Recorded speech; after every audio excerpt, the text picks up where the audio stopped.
ឆ្នាំដែរគ្រូទូបង្គំបានដេញអក្សរវិរុទ្ធគាថាមេឃីពីរត់ហើយ3 ឆ្នាំទីកូនរទេសយកជីវិតគេទូបង្គំក៏បានអាចដោះបណ្ដាសានេះដែរ这周我可不会接。ជាងខ្ញុំនឹងទៅឲ្យយានសឺធានជនដោះបណ្ដាសាអូនទុកចិត្តចុះមានបងនៅកូនពួកយើងនឹងមានសុវត្ថិភាព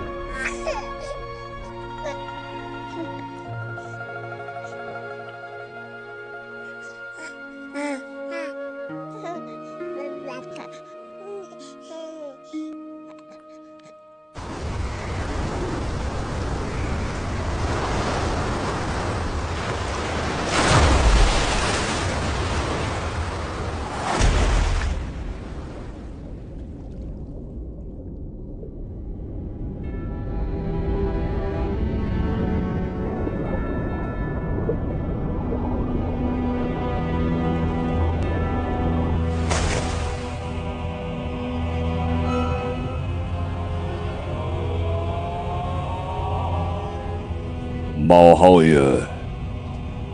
នេះគឺជាគុជឋានសួគ៌បើយើងដាក់មាននៅក្នុងពងនេះកូនរបស់យើងនឹងទទួលបានឥទ្ធិពលមហាសាលរហូតដល់មិនអាចទប់ទល់បានហើយអាចមានឱកាសខ្លាចជាទេវតាឋានសួគ៌មួយទៀតផងមែនទេ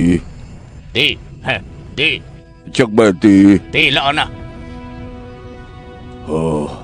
ចឹងល្អណាស់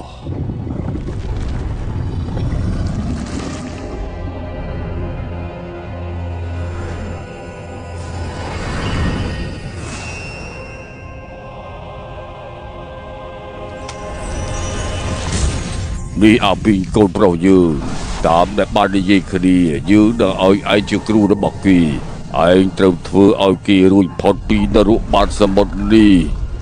នាំគេឡើងស្ថានសួគ៌ឲ្យបានមិនបាន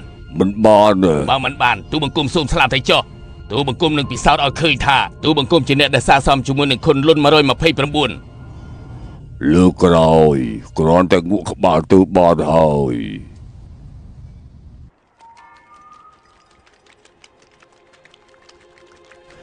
នេះគឺជាទ្វារទទេលោកគ្រូបានចេញពីភពទាំង3នេះទៅហើយត្រូវឆ្លងកាត់ទ្វារនេះហើយទើបអាចជួបគាត់បានសូមគោរពលោកគ្រូសូមថាអ៊ីសូមចូលគាល់